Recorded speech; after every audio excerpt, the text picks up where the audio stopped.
Good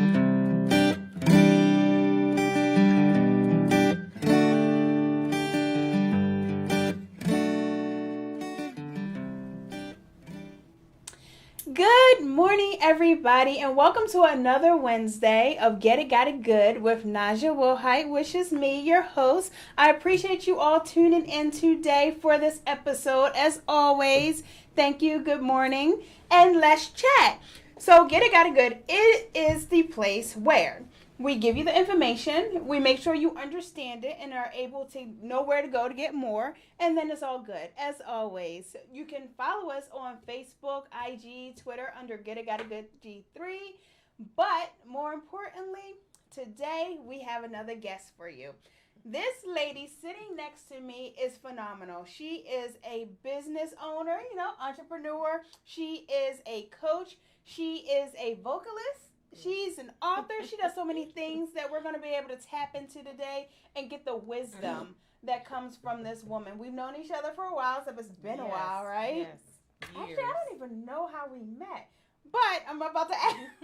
I think I always ask this. How I meet people, Okay, it is what it is. However, the woman sitting next to me is not only Dr. Toni Hatton, the attractive thinker. I appreciate you being here today. Thank you for inviting me. It is such an honor to be here. I was so excited when you reached out and we were able to connect again. And you mentioned like how we met. We met through health conference. Yeah. You remember that? Yeah. Where they were selling nutritional products. Yeah, that's where we met. I've been around, guys. So that's how we connect, and I can see we still are into health. So that's a good thing. But I'm delighted to be here and share my story and really enlighten your audience and support you by giving you value in mental health, mental clarity, thinking attractively, because that's what the attractive thinker is all about. I love that.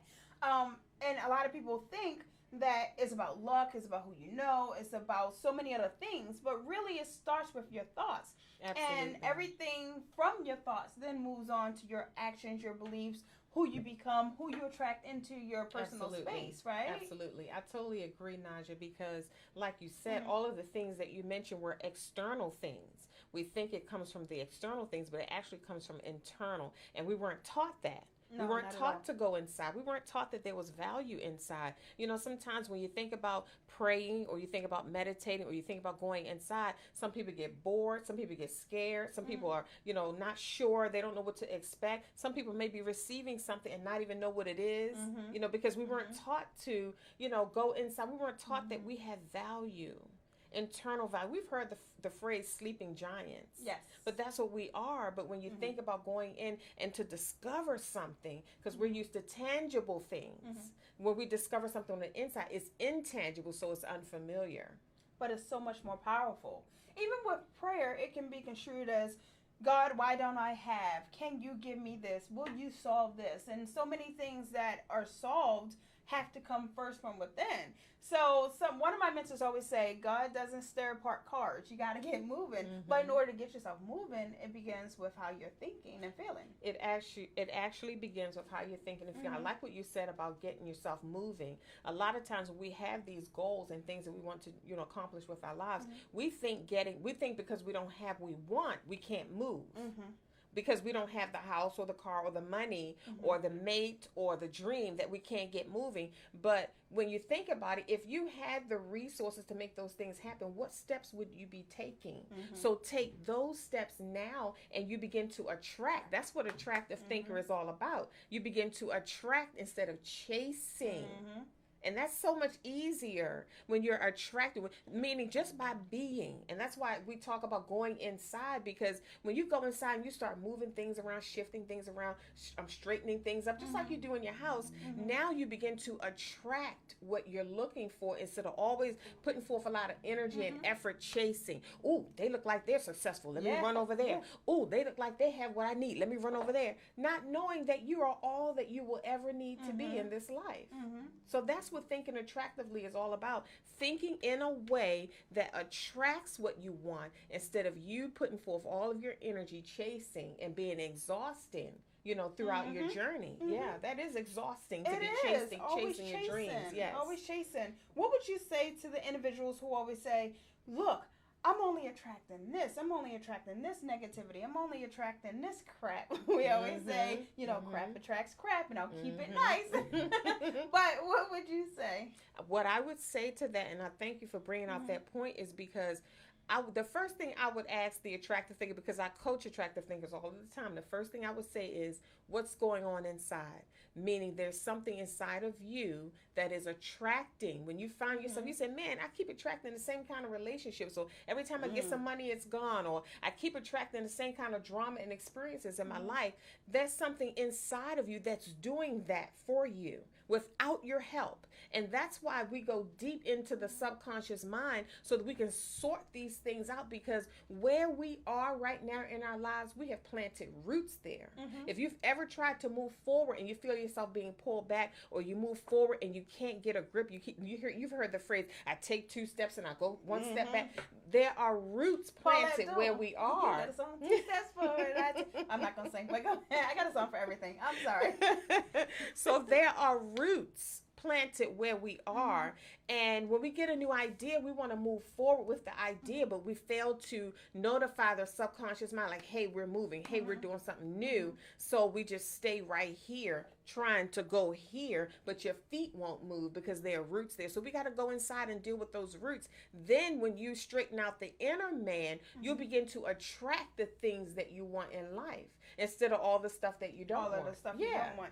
So what would you say? Because a lot of times we're not even conscious of the things that we're not conscious of. So if you think about a path, you know how we all travel on the paths, the dirt roads, because here's grass and you can see a lot of people walk that way, so you walk that way. Those are the same type of bridges and pathways in our mind. Yes. So if it's always been done that way, we always do it and we don't even realize that we're doing it. So how do you first become aware that you are acting, doing, feeling certain pathways, and then go into adjusting those and creating new ones? You have to first be conscious of the fact that you don't know what you don't know.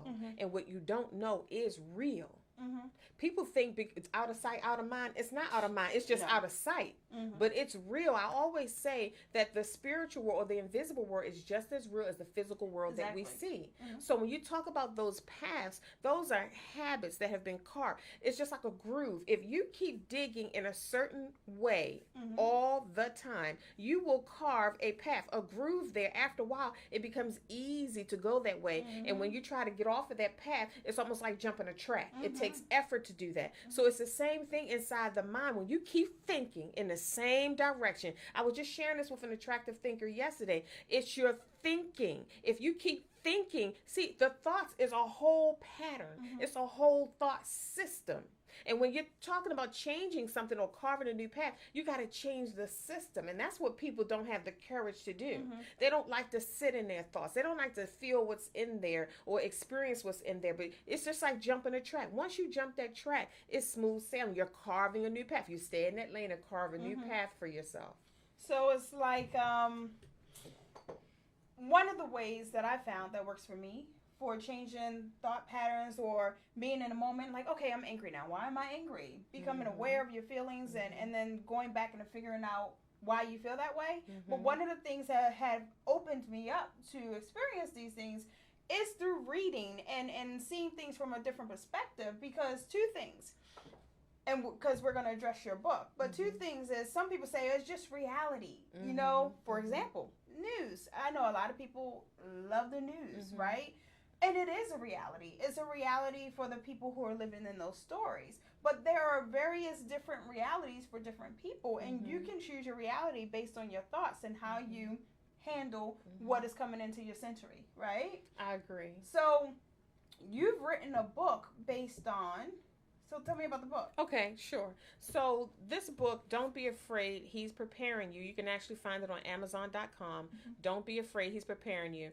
I wrote this book. I didn't write the book to go on book tour or to get it in bookstores or anything. I wrote the book so that my children can have it as a legacy throughout generations, to always go back to it and understand that if God got us through this, then he can get me through that.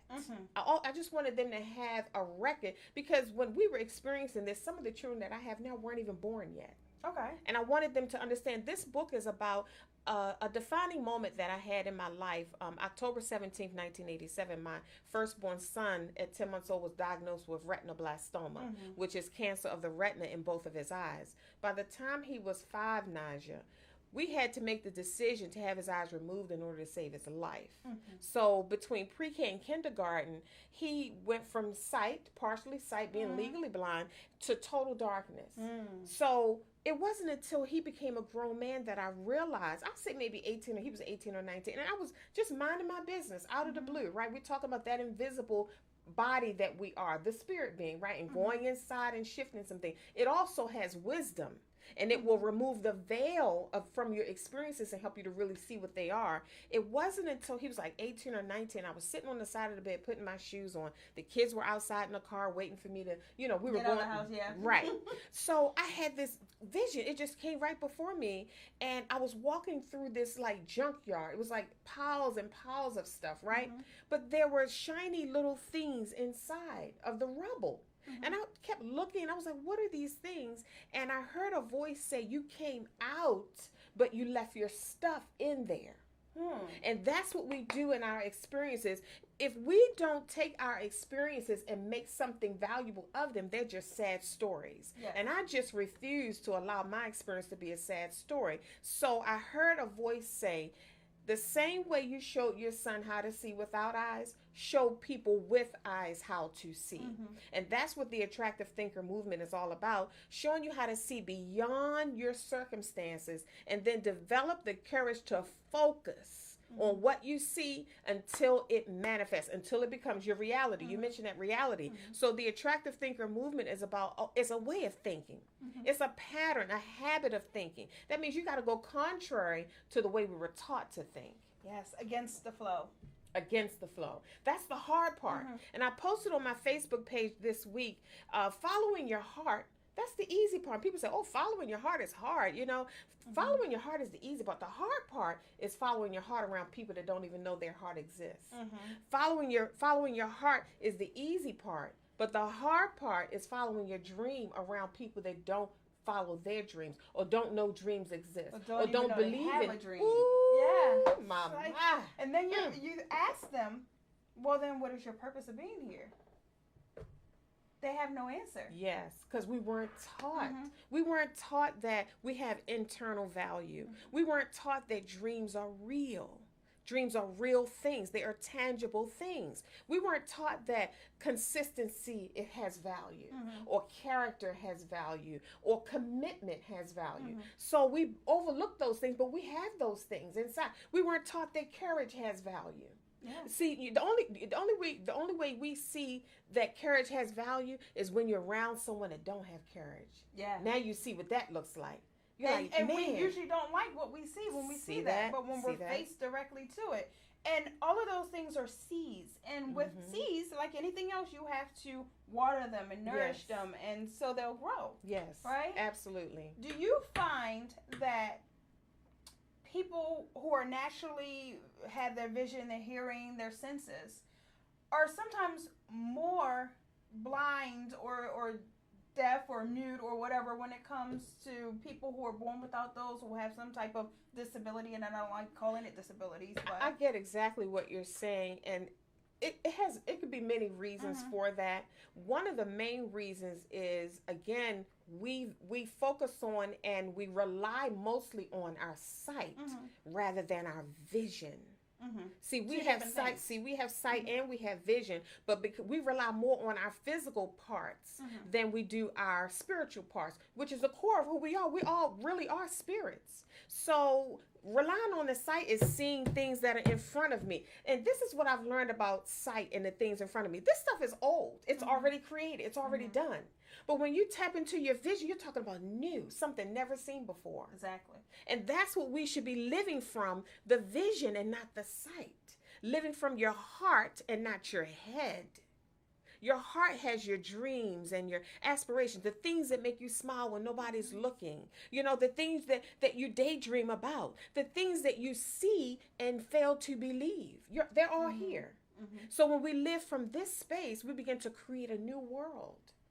A lot of people say, okay, that's all fine and dandy. But if you think about it, everything that is in our universe right now was once a dream. So for the people who say, oh, I can't follow my dream, or what's the first step? Because I know you work with a lot of entrepreneurs. How do I make this a reality?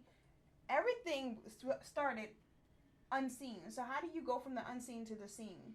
That's a great point. I like that question. How do you go from the unseen to the seen, or the seen to the unseen? So you have to first start. Number one, I want. Can I give out a consultation link? Okay, I want you to sign up to spend some time with me. It's absolutely free. You want to write down this website, www.theattractivethinker.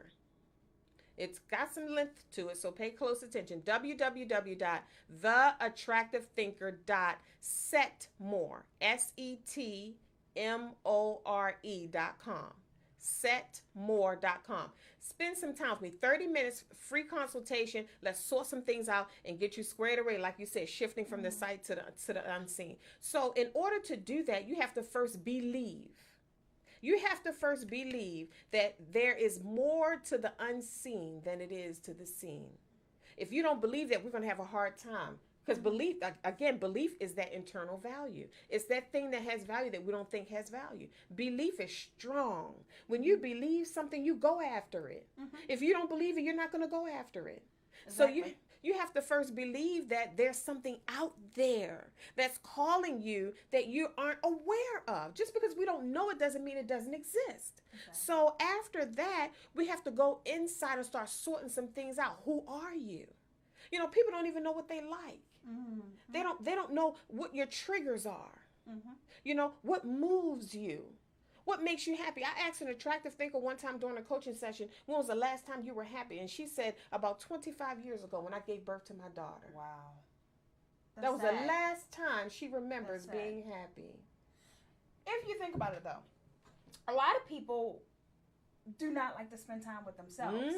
So I know me, sometimes I used to struggle with this because my house is loud. I have kids, husband, nieces, nephews. My house always has people. So when I'm there by myself, the quiet is too loud for me, right?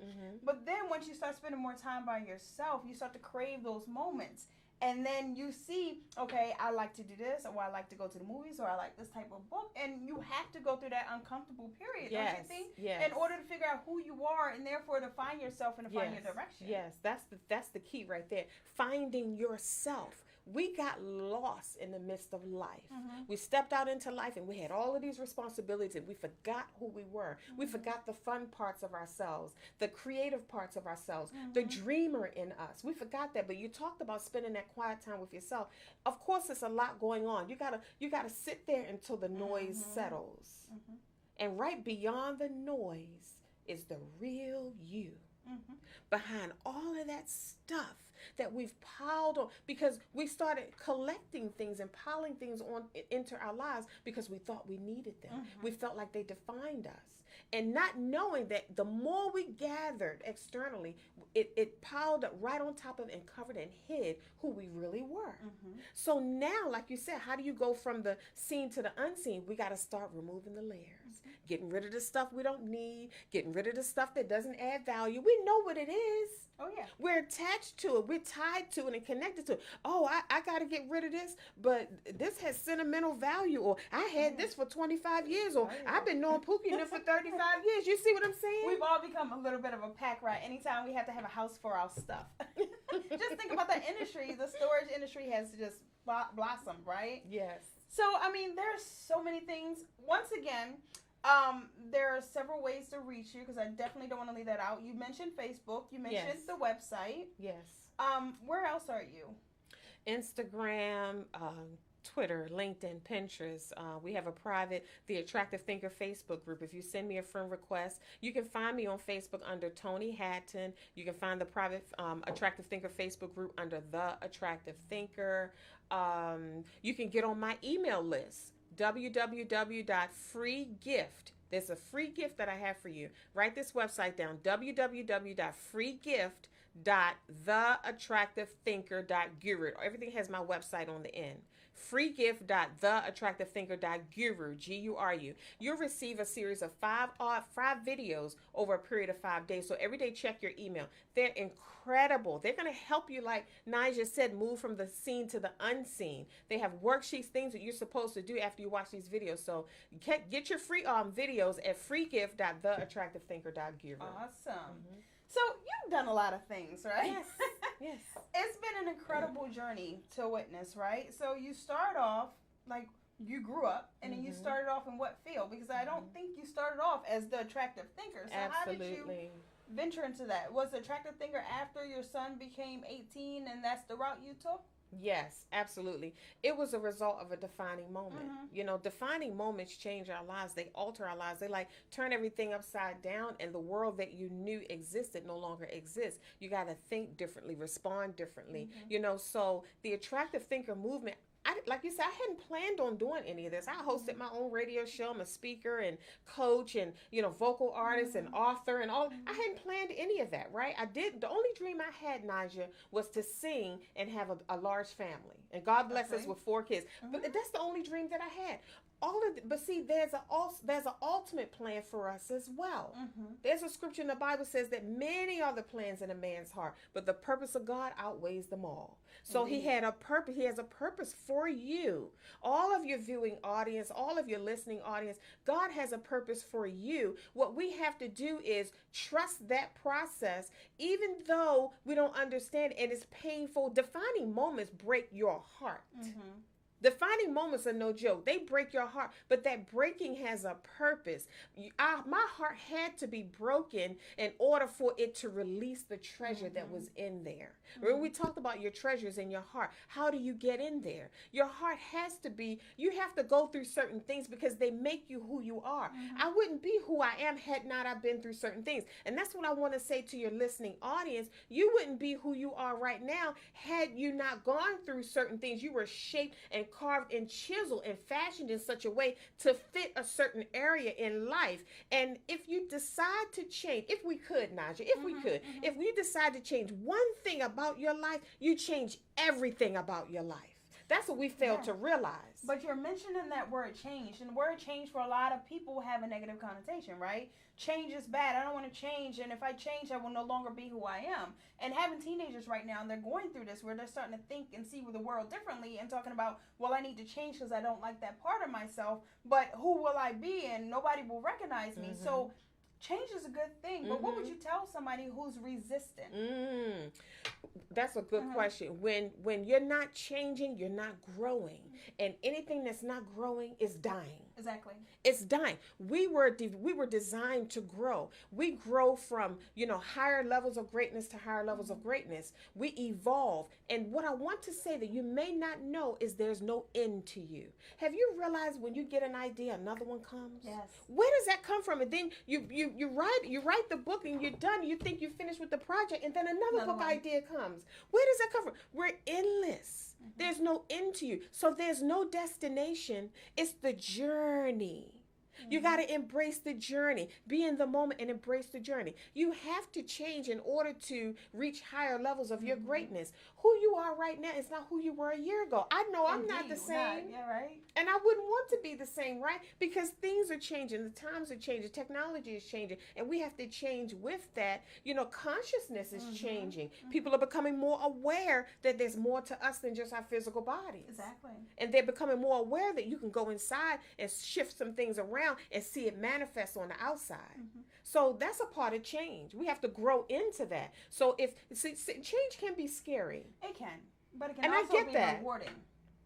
I get that. Change can be scary and very rewarding. Change is only scary because here's the deal. Think about something that you don't currently have that you want, right? In order to have it, you have to become it. Let me break that down. The car that you're driving right now, let's say you want a new car. The car you're driving right now, you're used to all the controls. You can drive and do the radio thing and drink some soda or whatever. Coffee. Not even have to look, right? Yeah, not even have to look. But in your new car, even though you know how to drive a car, the new car, the knobs are different. They're in different positions. So while you drive, you guys stop. Where the control? Turn the air conditioner. Oh, how you use the windshield washer? It's different, right? So until you become the new car driver, you're gonna always be hesitant, right? Fiddling, yeah. Yes, fiddling, looking for buttons and things. But after a while, you become the new car driver, and when people get in your car, they're like, "Oh, this is nice." You've gotten used to the new thing. So anything that you desire in your life, it's not about acquiring it. Like I said, chasing it. It's about becoming it. Once you become it, you have it. Yes. You got to become it first. With a lot of things. And you guys, we could go on for days and days and days because this woman is a wealth of information. But I would suggest to you to go to the website she has given you and schedule that free consultation so that way you can start to unleash your hidden potential, your hidden treasures in your heart, and make sure that you go to places you want to go. Start to dream again. You have to dream again. That is so important. It's not a life if you don't live it. Ooh. So many of us are the Walking Dead, I like to call it, because we're not dreaming. You just get up to go to your 9 to 5, pay your bills, do your duties, and then you look up 10, 20 years has passed, and then finally you're on your deathbed and you are regretful. You know, you don't want to wake up that way. Even if you miss Donnie Simpson, shoot for the stars or shoot for the moon, because even if you miss, you'll be among the stars. Yes. Go back to my childhood. Shows my age a little, but hey, who cares? So definitely start to dream again. Start to live some. You know, no one is you. You are an original. And as I say every week, be an original because an original is always worth more than a copy. So I want to definitely thank Toni for being here. I also want to thank Dance Solutions, one of my companies, for helping to sponsor this. Awesome. I definitely want to thank all of my viewers for being here with me. Next week, we have award-winning author as well coming in, Gerald Hoover. He has to travel a little bit to get here, so I appreciate that. But tune in next Wednesday at 11:30 a.m. on Get It, Got It Good here on WBGR Health and Wellness Channel. And I appreciate you all for tuning in with us today. I am your host, Naja Wilhite. Have a great day, everyone. Awesome. Hey guys, I'm Asia Morgan, an intern at WBGR Network and a proud senior of Morgan State University. Here's a few pointers on campus and community safety. Use your eyes and stay alert. Studies show that looking a predator directly in their face causes them to be less likely to choose you as their victim because you then have the means to easily identify them. Focus on your surroundings and not your phone. And never walk alone. Walk in pairs or in groups wherever you go because we are stronger in numbers. If that's not possible, use safety services. Universities have escort services available 24 hours a day, 7 days a week. Take advantage when leaving late night study sessions, parties, or anything else where you will be usually traveling alone. And when using riding services like Lyft or Uber, always check to see that you're getting into the right car. If you're traveling alone, be a backseat rider, buckle up no matter what, and never forget to share the details of your trip with a friend or family member. Lastly, trust your instincts. If you feel like something is wrong, 9 times out of 10, it usually is. Don't ignore that feeling. This has been a message from the WBGR PSA Project.